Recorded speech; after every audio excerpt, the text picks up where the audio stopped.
Thank you. Okay, so it's recording now, just to let everyone know. All right, so I'm going to be wearing a couple of different hats throughout this training session. The first hat I'll be wearing is that of the student and their process in terms of, creating an application and registering for a class. The second hat that I'll be wearing in this is the hat of the high school counselor and the work the high school does as part of this process.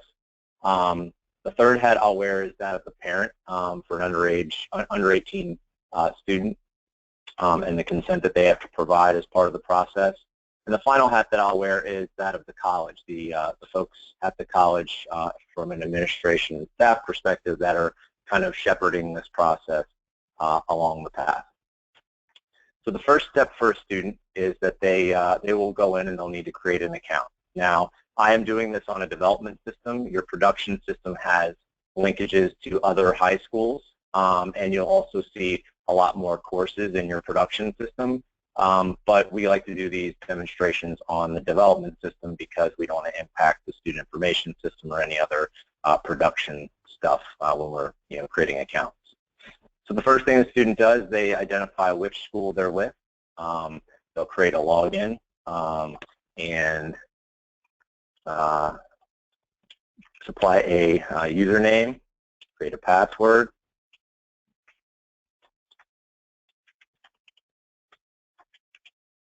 So date of birth. This is what a student does, right? This is what a student does, correct. And so I'm basically creating a login as a student here.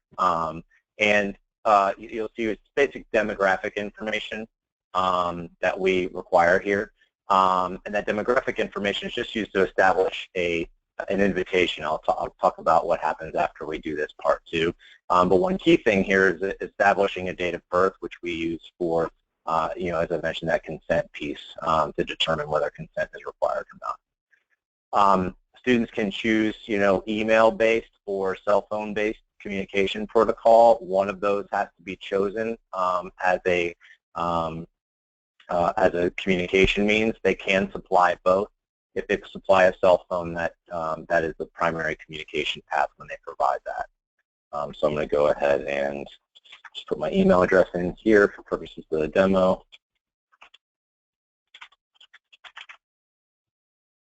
Sure, I've got that. They can opt out for the cell phone, and as you can see, that becomes required when they do that. And I'm going to go ahead and click register. And upon doing that, what happens is the system sends an invitation email to the student. So I'm going to actually go find that so I can bring it up on the screen so you can see it. One moment.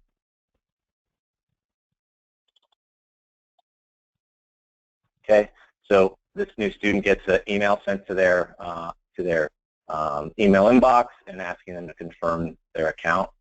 And when they click that, they're then taken to what we call the pre-registration screen. Again, all the steps in the field here that you see are kind of customized based on the design for your school. And whatever information we gathered in the account creation process, you'll also see funneled into this form automatically. But there are some other required fields that we did not get, and so we'll have to fill those in. So I'm just going to put in the phone number, a mailing address. These are all just kind of bogus information, just for the demo. Okay, and you can also see that we populated Bolton High School here because that was their selection in the front screen. And just for those of you that care from a support perspective, from time to time the student accidentally chooses the wrong high school. It's a very simple change. If they do that, you can reach out to us and we can make that change in the system for them if they accidentally selected the wrong high school. Okay, then the student clicks next. These are the terms and conditions that were provided as part of the implementation process. The students presented this screen. They have to acknowledge those before they can move on. Clicking next. And then the student, because they're under the age of 18, has to provide a consent method, a way of providing consent, from the parent that they can take the courses that they're asking to register for. You guys have two consent methods that they can select from. One is email-based, and the other is an electronic version. Basically, they can download an attachment, have their parents sign it, scan, or basically upload an image of that in the workflow. Those are the two means that we select. We tend to find that email is the easiest and most efficient of processes because it's electronic based and there's no additional work. It's just clicking on a screen. I'm going to choose that as part of this so you can see how that works. So it's going to come to your email once it's loaded? I'm sorry, was there a question? No, sir. Okay. So the student puts in their parent's email address, which is what those two fields are there. Clicks next, and then the final process is based on the high school. We load, and we just call this Bolton counselor here, but the actual name of the counselor will be presented in the production system. And we know, because you guys have provided us a list of all of the high school counselors that exist for the various high schools. And so when we load those, that's what shows up in the list based on the high school selection that the student has. This one's just called Bolton High School or Bolton Counselor. Assume that's the first name and last name of the counselor for actual Bolton High School in the production system. Okay, then the student clicks the Finish button. And at that point, they're done with what we call pre-registration. Okay, so that means that we've collected a lot of demographic information. We've collected a consent method, and we've collected the information for who their high school counselor was. Now they're at the stage where they have to select the course or courses that they're interested in enrolling in. And so here we only have 3 loaded in the development system. Again, you have all of the courses loaded in the production system. I'm going to go ahead and choose Principle of Accounting for my first selection. If there are multiple sections of this, they would be listed here along with the instructor, where it's being taught. And I should also make one other, I should actually touch on a couple other things here. The list of courses that the student sees is segmented based on what is provided at the high school. So in the system, when we load the courses, we filter based on the high school that it's allowed. There's a flag called Allow High School, and the list of high schools is toggled based on checkboxes as to what courses should be shown in this screen. So the reason for me saying that is when the student gets to the screen and sees this, only the list of courses that are available at their high school are able to be selected from. We also have schools, I don't think that you guys have this implemented in your system because I think you're mainly doing this for concurrent enrollment.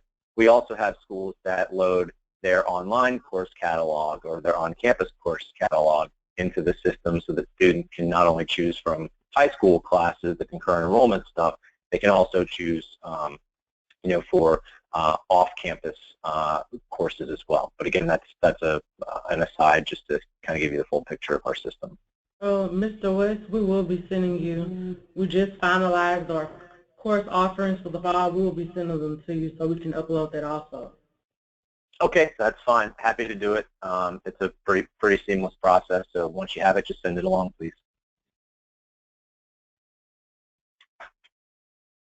Okay. So next step in the process is, again, I mentioned the student would click on the course, and then they determine which section that they're interested in for that course, and they click the register button. And basically that spawns a process. The workflow begins at that point. And here you can see this has been added to their list of dual enrollment courses. You can see the status that's kind of gives them a listing of what's upcoming.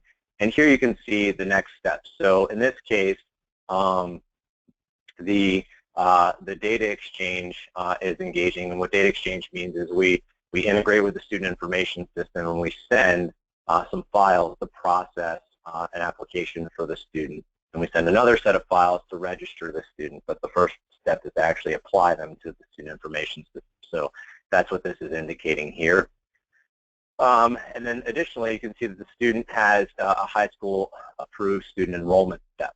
Okay, so at this stage, for this one particular course, that's what's happening for this particular course that the student has asked to register for. And before I move on to the high school piece, let me pause and just see if there are any questions from folks that are listening in. before we move forward. I do have a question. Once we get you the schedules that are needed to be built, how long does it take for you to turn around and have them in there? Usually a couple of days. It depends on the format that we get it in and how much work is involved in adjusting the formatting. So it kind of depends. If it's in a good format, usually just a day. If it's in a format that we have to adjust, it's usually a couple of days. So can you give us a sample of the format you would prefer it in? Yeah, I was going to say that if you haven't already done that work, I can give you a sample format to follow, which makes it a lot easier. I just don't know what Rob had provided you guys before.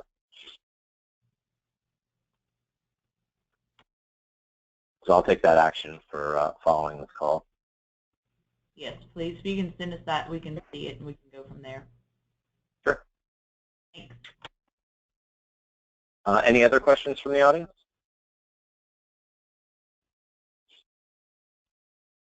Okay. All right, so I'm going to move it into the high school portion of this. So I'm going to go ahead and log out. And I'm going to log in as a Bolton high school counselor. And here, this gives the counselor and anyone from a staff perspective a view of what's happening for their registrations, their students that are registering for courses at the college. And so the dashboard just gives some basic information in this dashboard. You can see there's not a lot here, but the number of applied, registered, completed registrations. As you have more than one term, these data points look a lot different.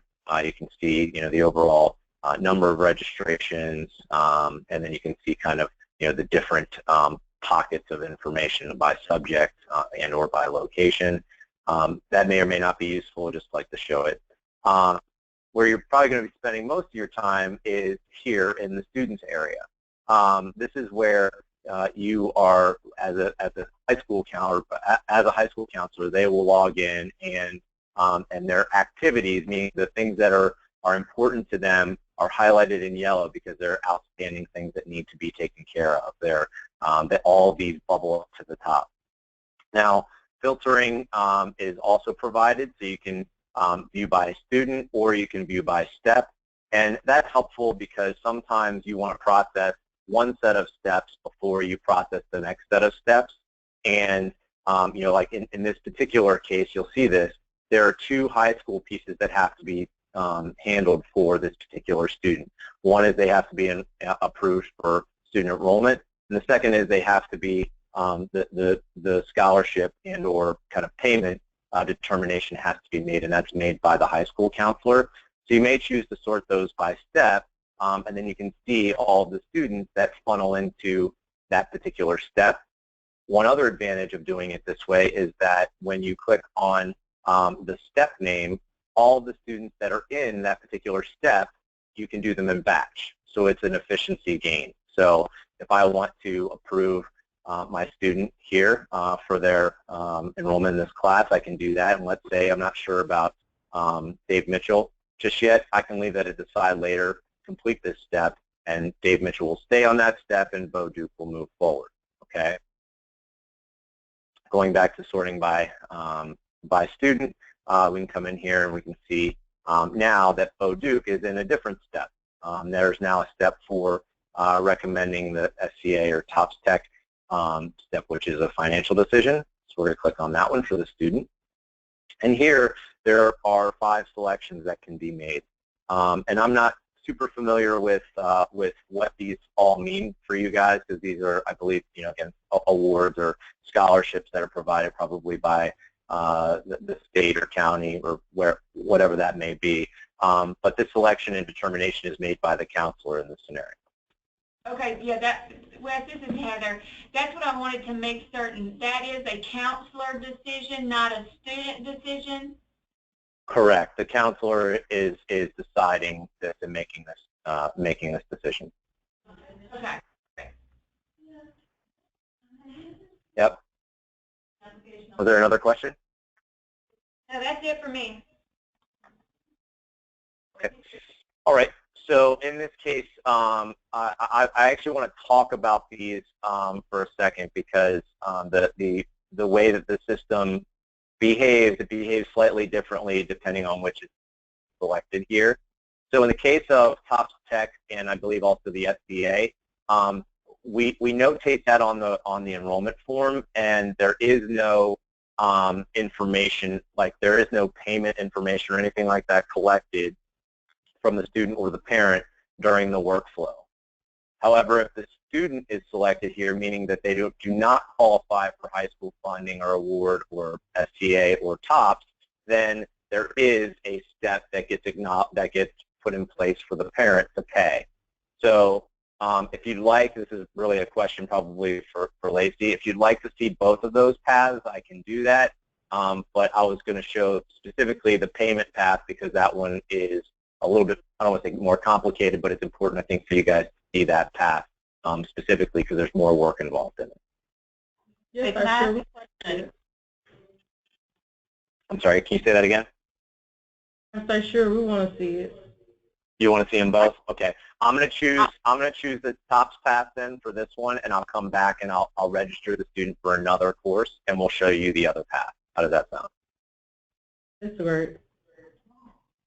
Okay, great. So I'm going to select TOPS for this particular one, which means that there's obviously some award being given to the student, meaning there's also no, I believe, payment information collected here. So I'm going to go ahead and complete this step as the counselor.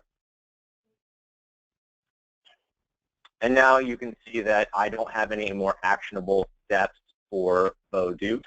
But if I'm interested in finding Mr. Duke and figuring out what what's happening for him right now, you can see that he has one registration that's completed. Or sorry, that's Luke.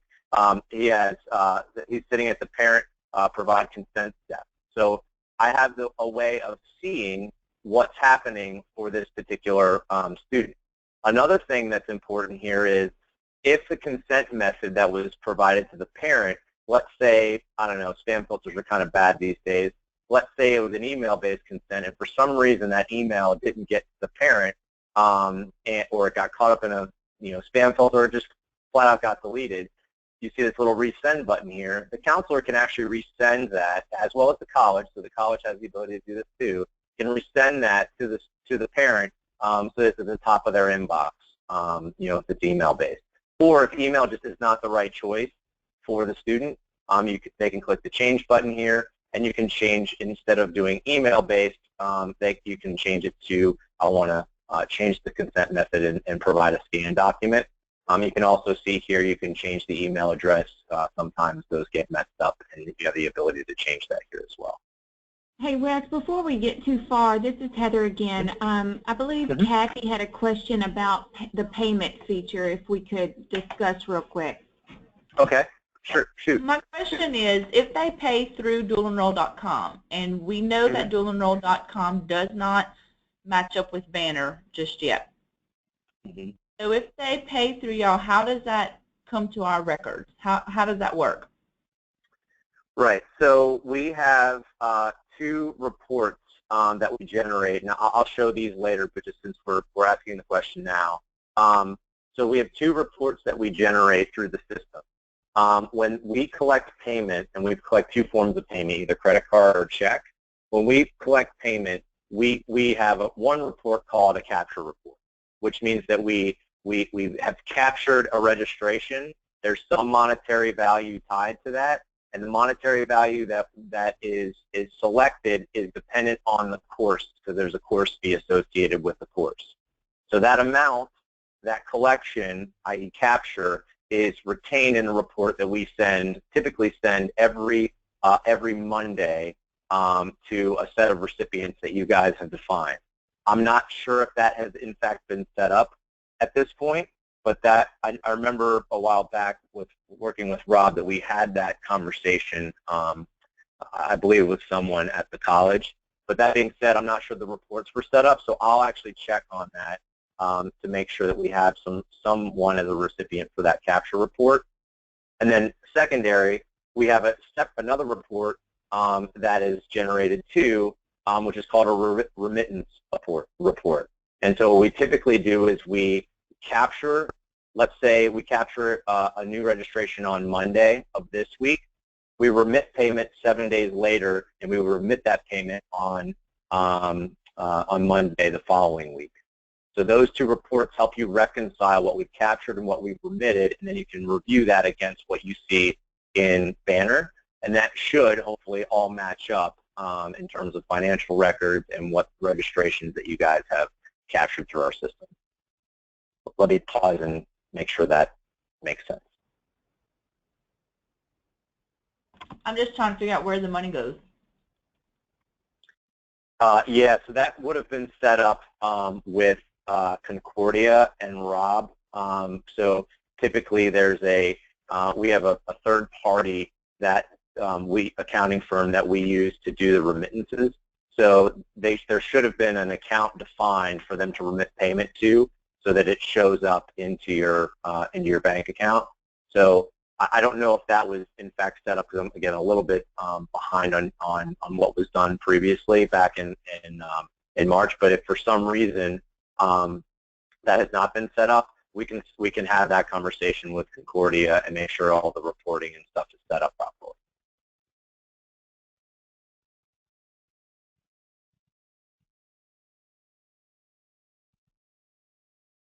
Does that make sense?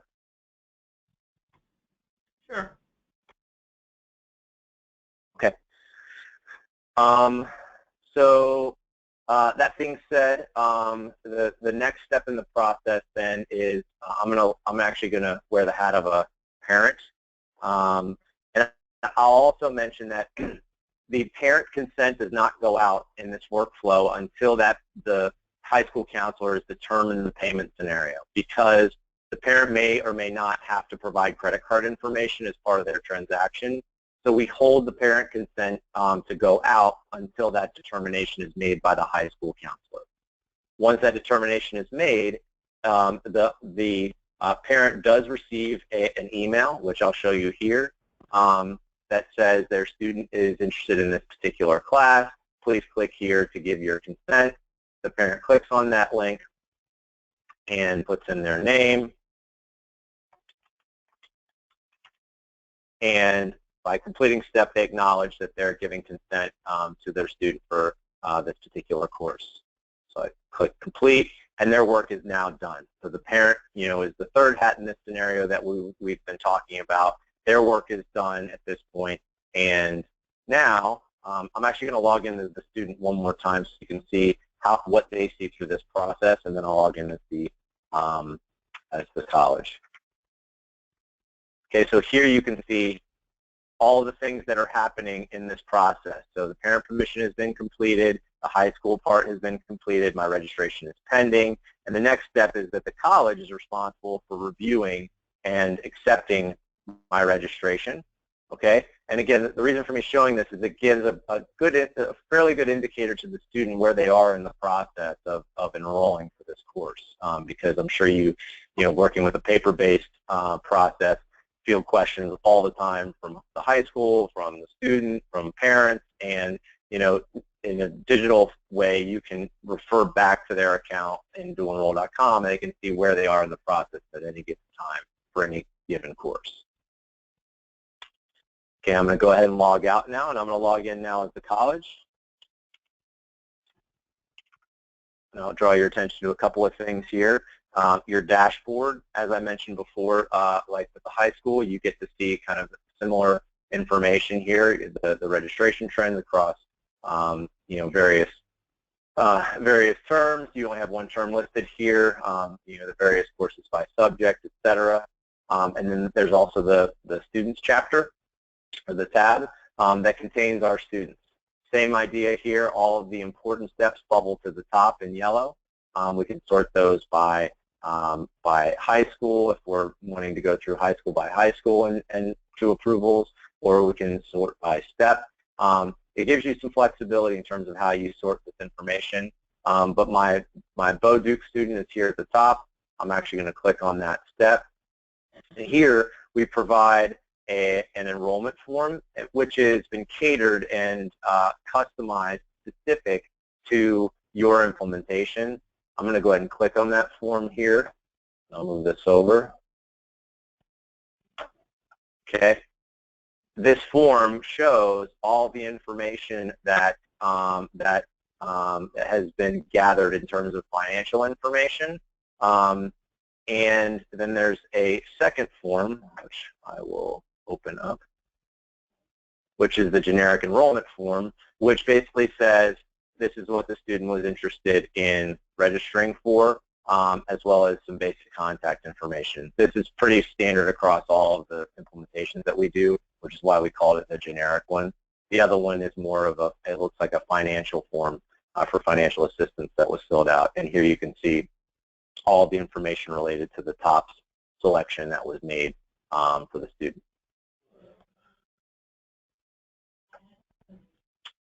Okay.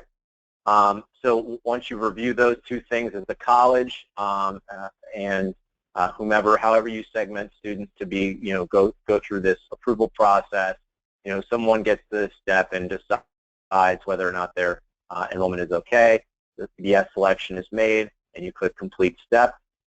And then this particular student, then their registration gets sent on to Banner and processed by Banner. And two, if we look the student back up, you'll see that the registration for the student is complete, and they get an email notification that their registration has been completed successfully, which I will bring over and you can see, and that basically tells them that their work is effectively done and their registration for that course is done. So I know I kind of went through that pretty quickly. Let me pause before I show the parent and payment workflow, answer any additional questions that came up during this.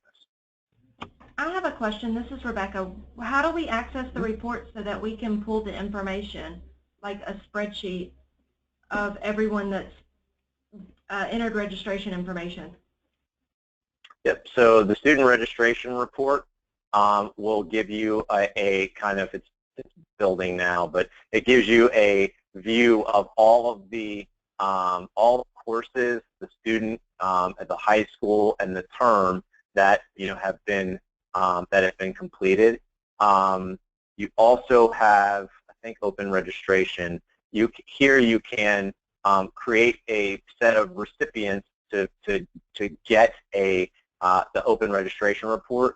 And basically what that is it's non-completed registrations, and it gives you kind of an acknowledgement of what all is outstanding, and you can set a frequency by which you want to receive that daily, weekly, monthly, etc. The capture and remittance reports are here. I typically, or someone typically would set these up so that you get these sent to you, as I mentioned, every Monday. And that contains everything that has been captured from an enrollment perspective and everything that should have been remitted after 7 days from capture from the system or from Concordia. So those are kind of generally some of the reports that you have. You also have some specialized reports, it looks like here, that were created. So there's a payment by TOPS Tech report that was created. So what I believe that would be is all of the payments that should have been allocated for that particular program, and the same here. All students that qualified for the SCA program are also generated there. So those are specific reports for those specific payment types. Can you go back to the first report you pulled up? The one with the students, I'm sorry. Okay, so is that going to give us like social, date of birth, et cetera, and all that information, or is it just going to give us this right here that's showing? Yeah, it gives you what's showing here. It does not give you Social Security and that type of information. We're pretty careful about generating those types of reports and because a lot of our reports can be sent. If there's a report that's needed with Social Security and that type of information, that's something that we'll have to customize and create for you because it's not one that exists today. Okay, then we need y'all to go ahead and start doing that then, Wes, because that's what we were under the impression of. I mean, it would do us zero good if we can't have access to this student information, because I need that student information to enter it into Banner. So those students, if they just enter it into dualenroll.com, their information will be trapped there without access to it. So we do need it in some type of file format, and it's every single field that's on the application we need access to.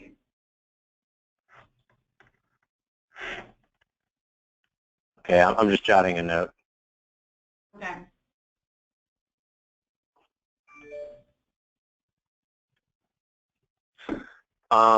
Okay, so just to make sure I understand, the purpose of that report specifically is to enroll the student in Banner? Correct. So historically, we used a paper application, and every single question that is on that paper application was entered into Banner so we could register that student for class. Now that they're entering it into dual enroll, and because we do not have a system that talks from dual enroll to Banner, we have to still extract that data from dual enroll and put it into Banner manually. So, I mean, we're still having to do a duplicated step, but at least the, information will all be contained within the dual enroll system. If not, I mean, there's no reason for us to even use dual enroll. Right.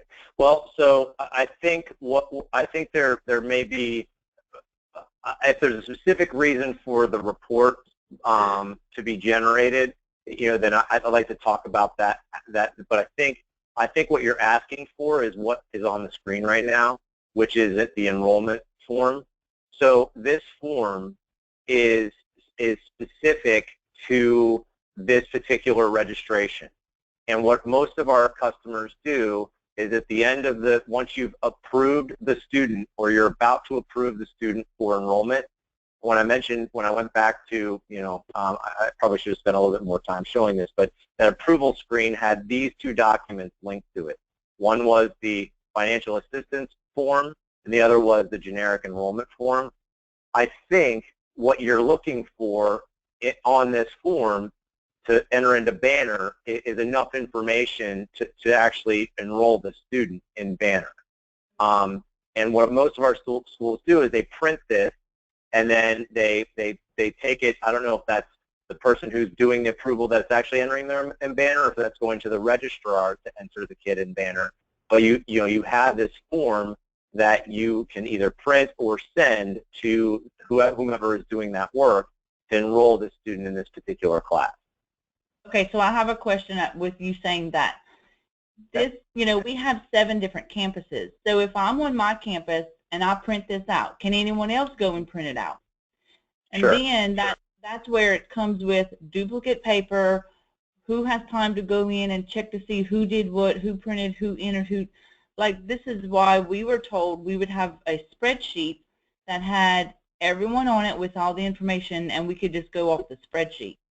If we all have access to the same form, we're all printing it, we're all double doing the work because we don't know who did it and who didn't. Yeah.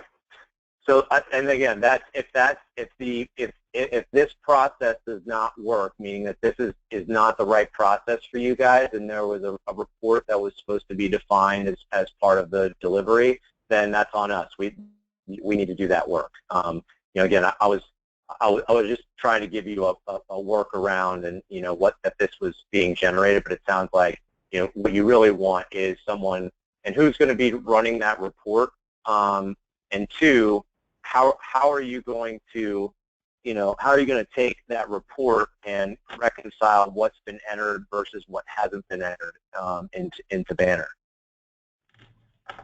Well, do you have like a date range? Just pulling the report one time and then having that report. Like, once we finalized everything and we approved everything, we were going to pull that report, and then we could work off of that report. But it would only be one. We weren't going to go in here continuously. Okay. So I don't know. So, Could we set a date? Could we set a date range that we want to run the report by August 15th and then run it again from August 15th to August 26th? Could you do that, or do you have to wait until one day, print the report, and then go from there? yeah, I mean, we could define criteria that you guys enter into that report to pull it. I think there's a couple. It might be actually two different things that we need to do in this process. One is we may need to give you filters like by term and by date range that you want to filter that report by. And two, I think we need a time and date stamp as to when that registration was processed, meaning like when it was actually completed. So you can use that as a key to kind of pull in and manage to. So if you know that the registration was completed after a certain date the last time you ran the report, then you now have a delta between what was previously pulled and what was pulled this time. So I think that's how I would handle that. I'm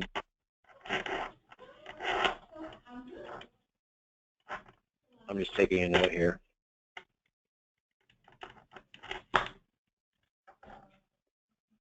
And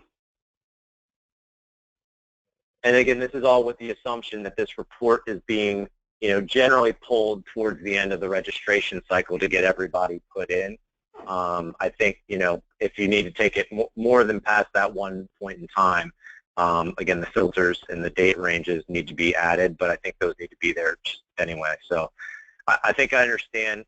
Are there any particular fields beyond, here's what I've jotted down from a student's perspective: student's first name, last name, social security number, email address. Do you need any other contact information for the student in there? We need every single thing that's on that form right there, including the classes that they're wanting to take, on a spreadsheet.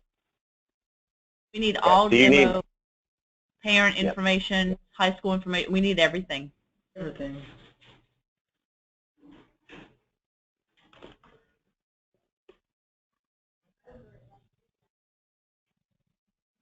Okay. All right. I'll have to get some timelines on getting that done with our dev team, and come back to you guys with some dates. So I have that as an action item.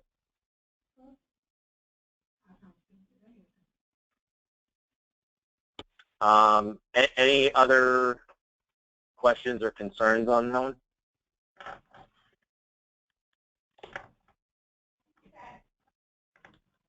No? Okay. Well, all right, then I'm going to come back over here, and I'm going to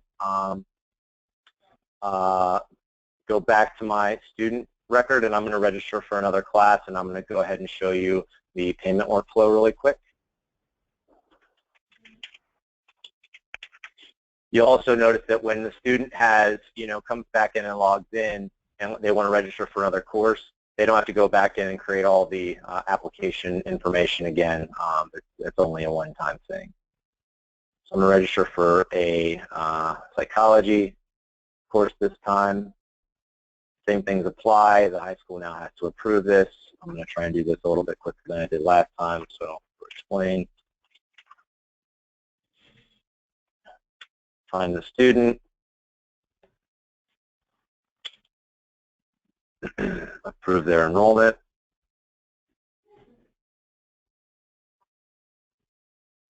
and then determine their payment process. I'm going to select student in this case. Okay, and now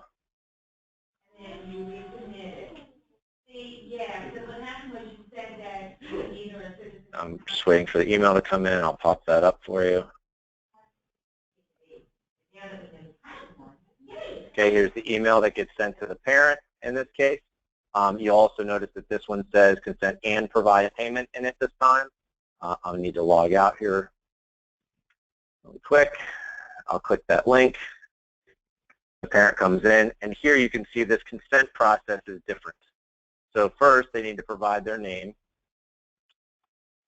And then here they're providing details about how to pay for the course and its charge amount of $100. Now, again, this course and its fee are specific to this section number. We do that, the course fees at the section level. So if there are different course fees across the different courses, we load those into the system so that you have the right fee associated with the right course. I mentioned credit card versus e-check. Here you can see you have a credit card selected. I'm going to actually choose e-check because it's just faster.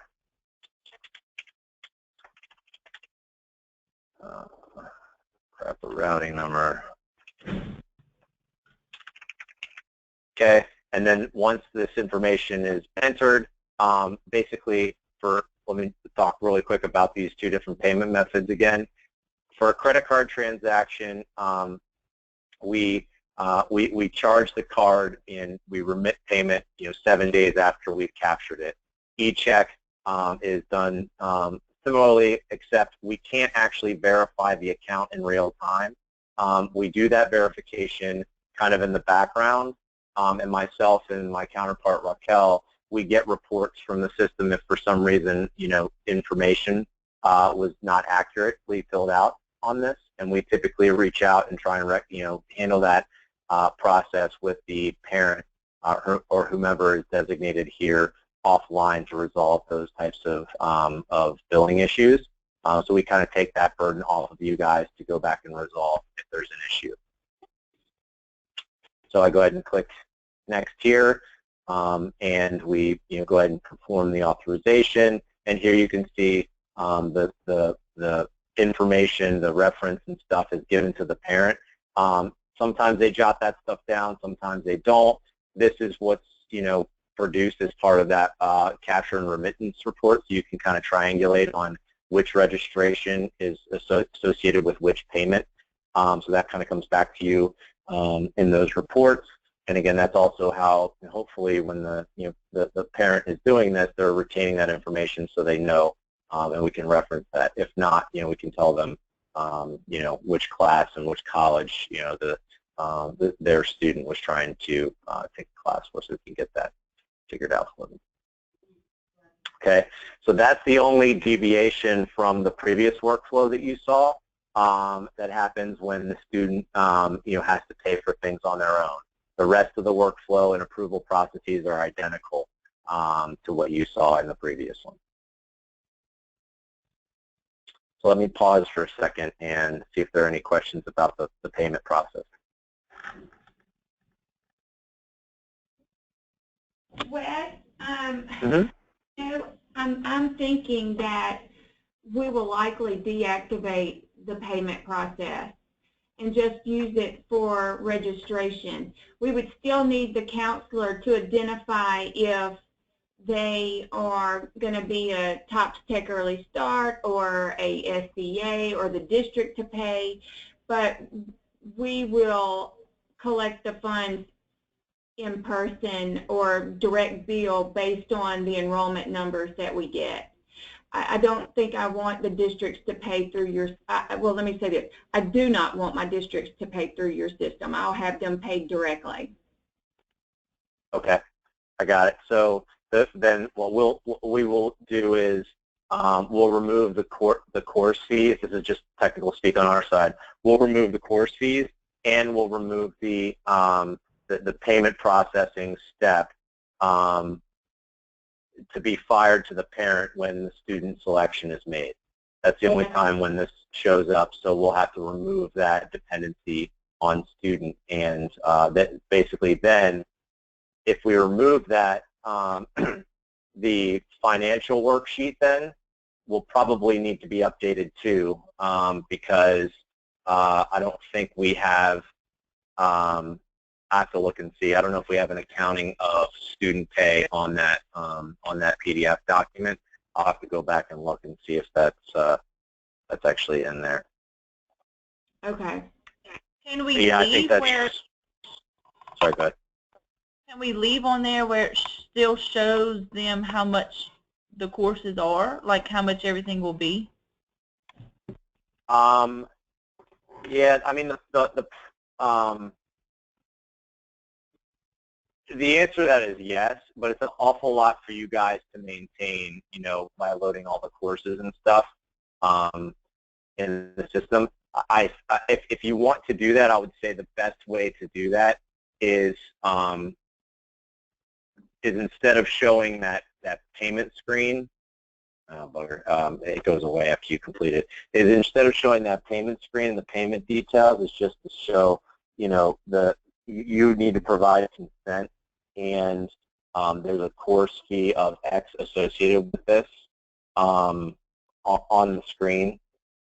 But that also means that if that, again, that information, we feed that off the section, so you'll have to make sure that those are accurate in the system when, when we open registrations for the system. So I'm sorry, it's a long way of saying yes. It just has to be maintained. I'll show you where that is now, just so you can get a sense of it. So this is a course, and the way our system is designed is each course can have many sections. So if you go into the section itself, here's that BLT section we've kind of been using. You can see that this is where the course fee is added. So you just have to make sure that that fee information is maintained as part of this if it changes at all.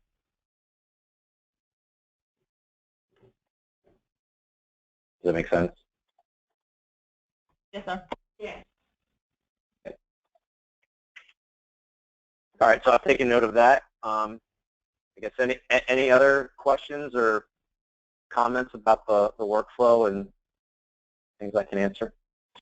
If a student's information changes, let's say from junior year to senior year, they move, they change their phone number, they have access to go in and update their demographic information? Mm-hmm.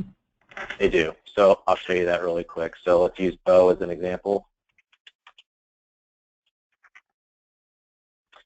Their profile contains all that demographic information, so they can go in and they can update any and all of this detail in here whenever they need to. Okay. And so when they want to register from junior year to senior year, they basically already have their login. There's really nothing they have to do except go in, make sure this is correct, and then register for classes, right? That's exactly right. Mm-hmm. Got it.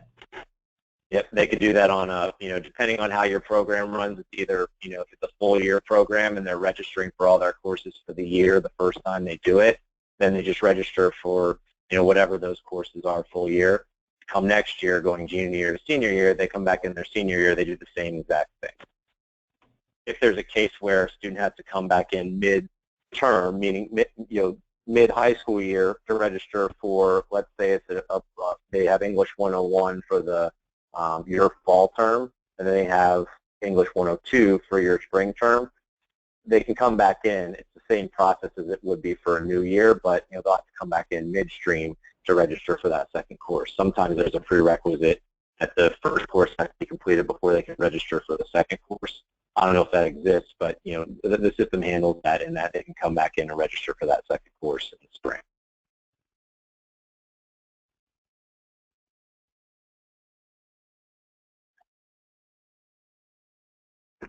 Other questions?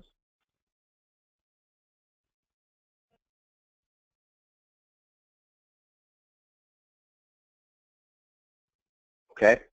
I guess, I'll ask Heather and or Lacey, are there other things that that you guys were hoping to see that you haven't had a chance to see at this point? No, I think that's good. If we can address the, the spreadsheet issue and make the modifications to the payment, then I think we're good to go. Okay. And I guess in terms of that, just from a timing perspective, what is the kind of goal that you guys were aiming for to go live and actually begin, the students registering in the system from a processing perspective? I'm trying to back my way into a date. Yeah. I was about to ask you, when can students start? When, we already have high schools that started registration, and they want to know, when can they start doing this? So, the issue is these changes that we're asking for, I mean, I think the reporting requirement is something that, you know, can come a little bit later. Like that, you don't need that right now. You need that at the end of the registration cycle, so that's not as critical. The workflow changes is harder because if we start folks registering in the system and then change the workflow, you have people that are on one workflow and then it changes and now it's a new workflow, and that becomes a little bit of a challenge. So I have to see, I mean, I know you have students that are in now and your goal is to, you know, start registering them, but when is the latest that we could actually make these changes and open registration for you guys and still be able to get, you know, students through the system in a timely manner? Well, I think most of the schools will be back in starting around the 8th of August.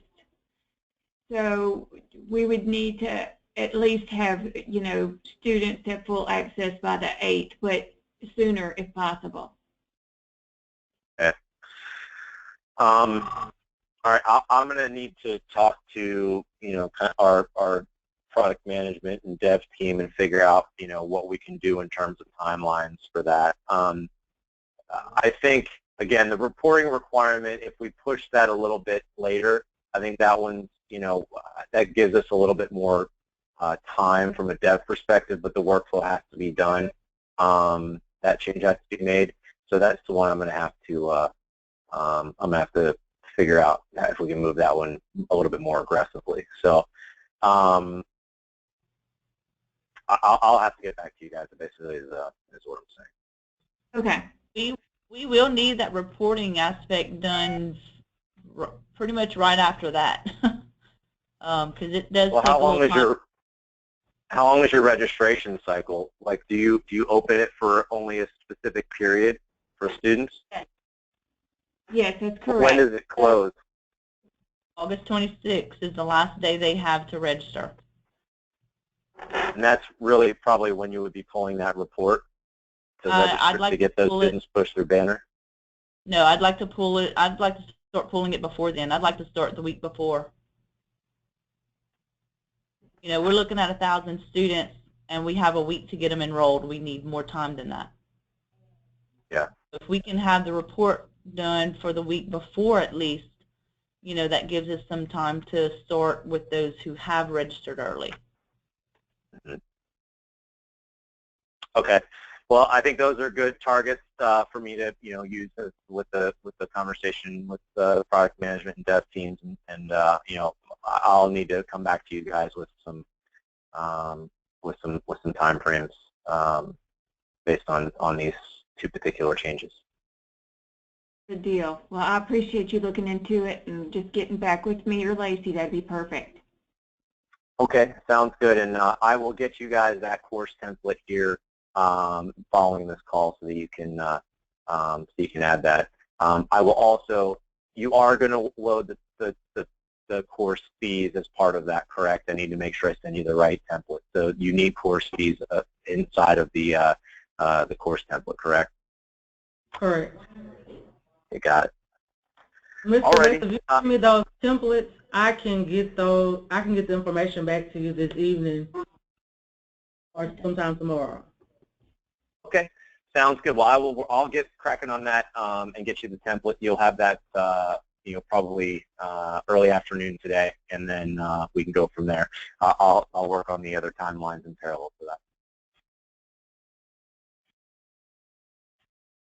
Excellent, guys. Well, thanks everyone for your time today. I appreciate it. If you have any other questions that come up afterwards, don't hesitate. You can reach me via email. And Lacey, I'll also send you this recording so you can distribute it to folks. Yes, sir. Thank you. Thank you, Wes.